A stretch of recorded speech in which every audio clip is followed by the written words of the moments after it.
आज की कहानी का शीर्षक है चोरी। कालजयी कथाकार प्रेमचंद द्वारा लिखित यह कहानी न केवल लेखक के बचपन को चित्रित करती है, बल्कि हम सबके बचपन को भी प्रतिध्वनित करती है। तो आइए सुने चोरी। हाय बचपन, तेरी याद नहीं भूलती। वो कच्चा टूटा घर, वो पुवाल का बिछौना, वो नंगे बदन नंगे पांव खेतों में घूमना, आम के पेड़ों पर चढ़ना, सारी बातें आंखों के सामने फिर रही हैं। चमरौधो जूते पहनकर उस वक्त कितनी खुशी होती थी। अब फ्लेक्स के बूटों से भी नहीं होती। गरम पनुए रस में जो मजा था, वो अब गुलाब के शरबत में भी नहीं। चबेने और कच्चे बेरों में जो रस था, वो अब अंगूर और खीर मोहन में भी नहीं मिलता। मैं अपने चचेरे भाई हलधर के साथ दूसरे गांव में एक मौलवी साहब के यहां पढ़ने जाया करता था। मेरी उम्र 8 साल थी। हलधर, वो अब स्वर्ग में निवास कर रहे हैं। मुझसे 2 साल जेठ थे। हम दोनों प्रात काल बासी रोटियां खा दोपहर के लिए मटर और जौ का चबेना लेकर चल देते थे। फिर तो सारा दिन अपना था। मौलवी साहब के यहां कोई हाजिरी का रजिस्टर तो था नहीं, और न गैराजरी का जुर्माना ही देना पड़ता था। फिर डर किस बात का। कभी तो थाने के सामने खड़े सिपाहियों की कवायद देखते, कभी किसी भालू या बंदर नचाने वाले मदारी के पीछे पीछे घूमने में दिन काट देते, कभी रेलवे स्टेशन की ओर निकल जाते और गाड़ियों की बाहर देखते। गाड़ियों के समय का जितना ज्ञान हमको था, उतना शायद टाइम टेबल को भी न था। रास्ते में शहर के एक महाजन ने एक बाग लगवाना शुरू किया था। वहां एक कुआं खुद रहा था। वो भी हमारे लिए एक दिलचस्प तमाशा था। बूढ़ा माली हमें अपनी झोपड़ी में बड़े प्रेम से बैठाता था। हम उससे झगड़ कर उसका काम करते। कहीं बाल्टी लिए पौधों को सींच रहे हैं, कहीं खुरपी से क्यारियां गोड़ रहे हैं, कहीं कैंची से बेलों की पत्तियां छांट रहे हैं। उन कामों में कितना आनंद था। माली बाल प्रकृति का पंडित था। हमसे काम लेता, पर इस तरह मानो हमारे ऊपर कोई एहसान कर रहा है। जितना काम वो दिन भर में करता, हम घंटे भर में निपटा देते थे।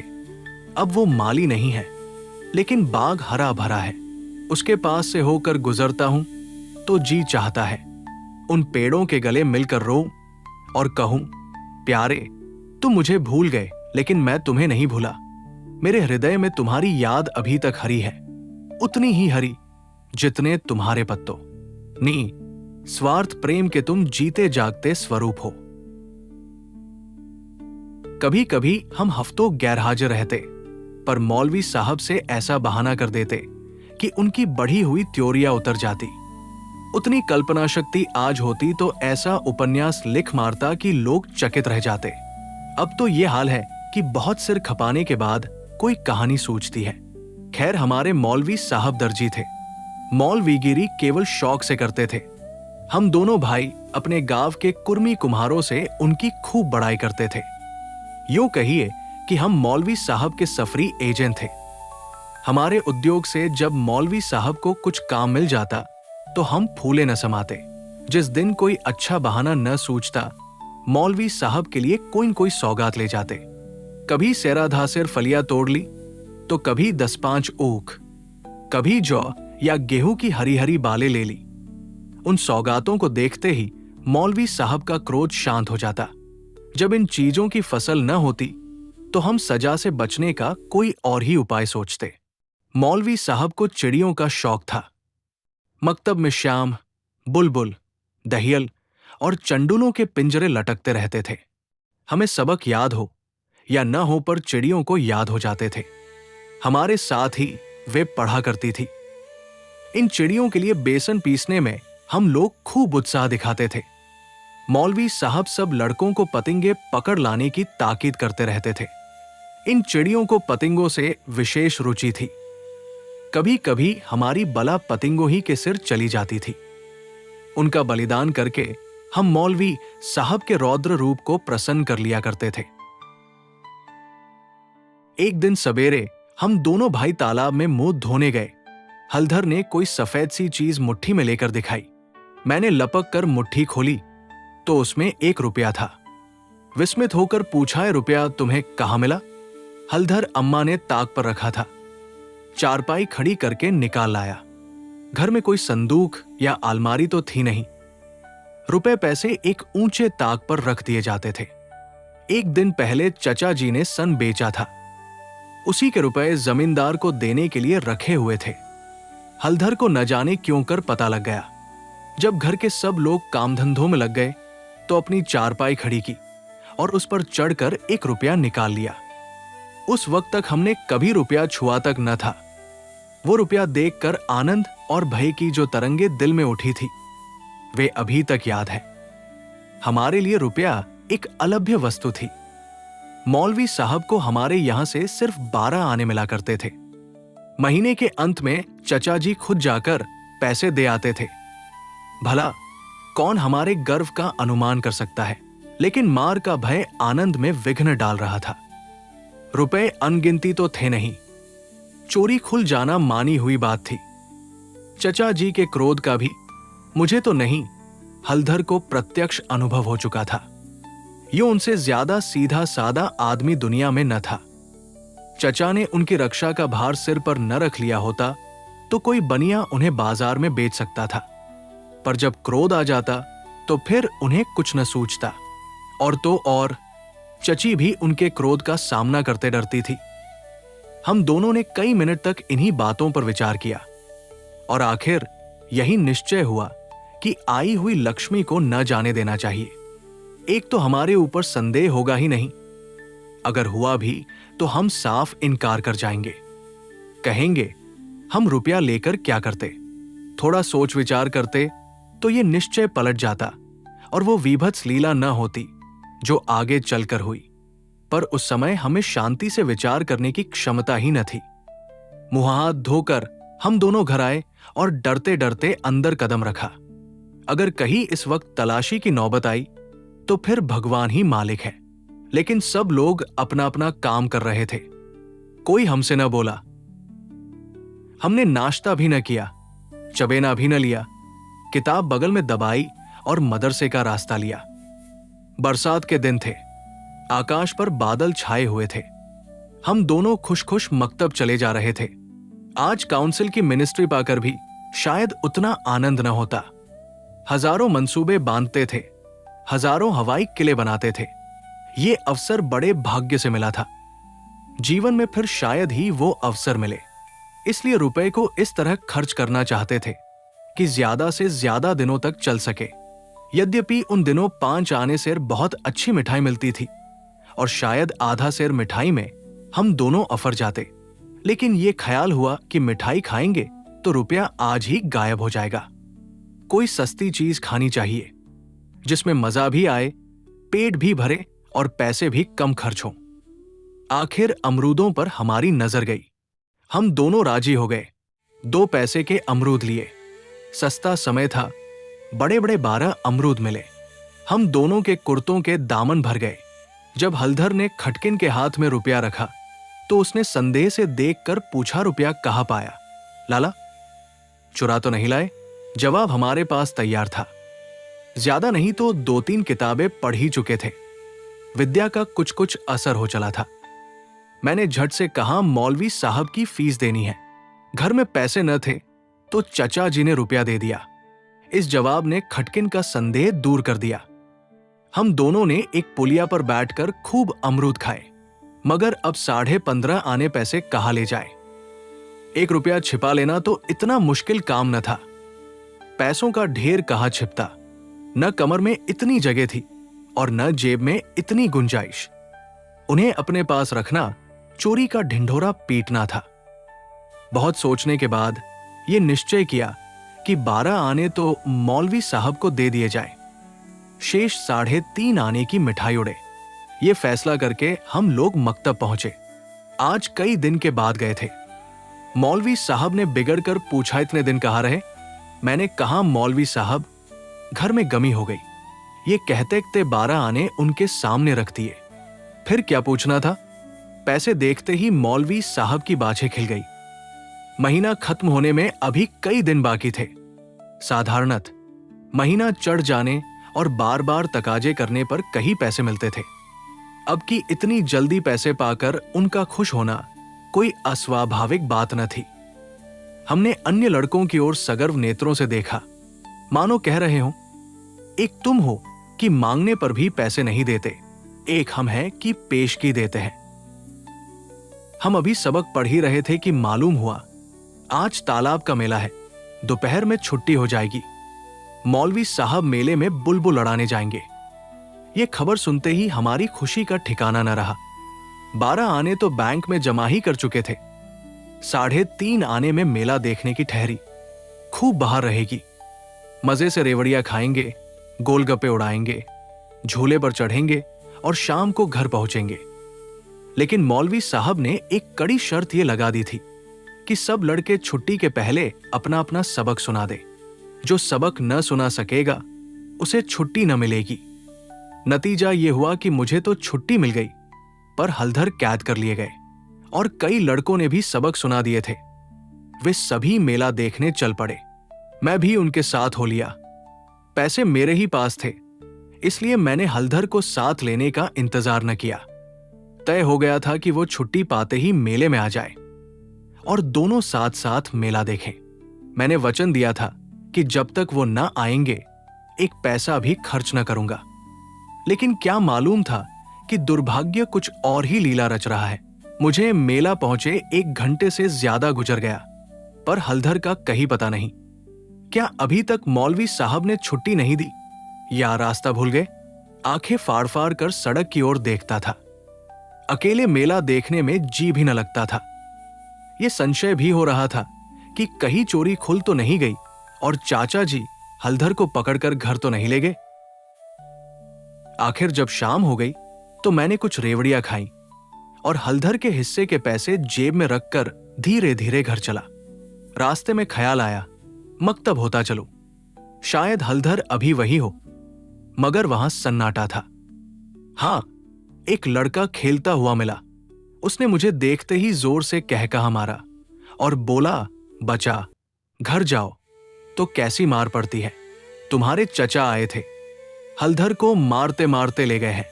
अजी, ऐसा तान कर घूंसा मारा कि मियां हलधर मुंह के बल गिर पड़े। यहां से घसीटते ले गए हैं। तुमने मौलवी साहब की तनख्वाह दे दी थी, वो भी ले ली। अभी कोई बहाना सोच लो, नहीं तो बेभाव की पड़ेगी। मेरी सिट्टी पिट्टी भूल गई, बदन का लहू सूख गया। वही हुआ जिसका मुझे शक हो रहा था। पैर मन मन भर के हो गए। घर की ओर एक एक कदम चलना मुश्किल हो गया। देवी देवताओं के जितने नाम याद थे सभी की मानता मानी। किसी को लड्डू, किसी को पेड़े, किसी को बतासे। गांव के पास पहुंचा तो गांव के डीह का सुमिरन किया, क्योंकि अपने हलके में डीही की इच्छा सर्वप्रधान होती है। ये सब कुछ किया, लेकिन ज्यों ज्यों घर निकट आता दिल की धड़कन बढ़ती जाती थी, घटाएं उमड़ी आती थी। मालूम होता था आसमान फटकर गिरा ही चाहता है। देखता था लोग अपने अपने काम छोड़ छोड़ भागे जा रहे हैं। गोरू भी पूंछ उठाए घर की ओर उछलते कूदते चले जाते थे। चिड़िया अपने घोंसलों की ओर उड़ी चली आती थी, लेकिन मैं उसी मंद गति से चला जाता था, मानो पैरों में शक्ति नहीं। जी चाहता था जोर का बुखार चढ़ आए या कहीं चोट लग जाए, लेकिन कहने से धोबी गधे पर नहीं चढ़ता, बुलाने से मौत नहीं आती। बीमारी का तो कहना ही क्या। कुछ न हुआ और धीरे धीरे चलने पर भी घर सामने आ ही गया। अब क्या हो? हमारे द्वार पर इमली का एक घना वृक्ष था। मैं उसी की आड़ में छिप गया कि जरा और अंधेरा हो जाए तो चुपके से घुस जाऊं और अम्मा के कमरे में चारपाई के नीचे जा बैठूं। जब सब लोग सो जाएंगे तो अम्मा से सारी कथा कह सुनाऊंगा। अम्मा कभी नहीं मारती, जरा उनके सामने झूठ मूठ रोऊंगा तो वो और भी पिघल जाएंगी। रात कट जाने पर फिर कौन पूछता है, सुबह तक सबका गुस्सा ठंडा हो जाएगा। अगर ये मंसूबे पूरे हो जाते तो इसमें संदेह नहीं कि मैं बेदाग बच जाता, लेकिन वहां तो विधाता को कुछ और मंजूर था। मुझे एक लड़के ने देख लिया और मेरे नाम की रट लगाते हुए सीधे मेरे घर में भागा। अब मेरे लिए कोई आशा न रही। लाचार घर में दाखिल हुआ तो सहसा मुंह से एक चीख निकल गई, जैसे मार खाया हुआ कुत्ता किसी को अपनी ओर आता देखकर भय से चिल्लाने लगता है। बरोठे में पिताजी बैठे थे। पिताजी का स्वास्थ्य इन दिनों कुछ खराब हो गया था। छुट्टी लेकर घर आए हुए थे। ये तो नहीं कह सकता कि उन्हें शिकायत क्या थी, पर वो मूंग की दाल खाते थे और संध्या समय शीशे की गिलास में एक बोतल में से कुछ उड़ेल उड़ेल कर पीते थे। शायद ये किसी तजुर्बेकार हकीम की बताई हुई दवा थी। दवाएं सब बासने वाली और कड़वी होती है। ये दवा भी बुरी ही थी, पर पिताजी न जाने क्यों इस दवा को खूब मजा ले लेकर पीते थे। हम जो दवा पीते हैं तो आंखें बंद करके एक ही घूंट में गटक जाते हैं, पर शायद इस दवा का असर धीरे धीरे पीने में ही होता हो। पिताजी के पास गांव के 2-3 और कभी कभी 4-5 और रोगी भी जमा हो जाते और घंटों दवा पीते रहते थे। मुश्किल से खाना खाने उठते थे। इस समय भी वो दवा पी रहे थे। रोगियों की मंडली जमा थी। मुझे देखते ही पिताजी ने लाल लाल आंखें करके पूछा, खाते अब तक? मैंने दबी जबान से कहा, कही तो नहीं। अब चोरी की आदत सीख रहा है। बोल, तूने रुपया चुराया कि नहीं? मेरी जबान बंद हो गई। सामने नंगी तलवार नाच रही थी। शब्द भी निकालते हुए डरता था। पिताजी ने जोर से डॉटकर पूछा, बोलता क्यों नहीं? तूने रुपया चुराया कि नहीं? मैंने जान पर खेल कर कहा, मैंने कहा। मुंह से पूरी बात भी न निकलने पाई थी कि पिताजी विकराल रूप धारण किए, दांत पीसते, झपट कर उठे और हाथ उठाए मेरी ओर चले। मैं जोर से चिल्ला कर रोने लगा। ऐसा चिल्लाया कि पिताजी भी सहम गए। उनका हाथ उठा ही रह गया। शायद समझे कि जब अभी से इसका ये हाल है, तब तमाचा पड़ जाने पर कहीं इसकी जान ही न निकल जाए। मैंने जो देखा कि मेरी हिकमत काम कर गई, तो और भी गला फाड़ फाड़ कर रोने लगा। इतने में मंडली के 2-3 आदमियों ने पिताजी को पकड़ लिया और मेरी ओर इशारा किया कि भाग जा। बच्चे ऐसे मौके पर और भी मचल जाते हैं और व्यर्थ मार खा जाते हैं। मैंने बुद्धिमानी से काम लिया,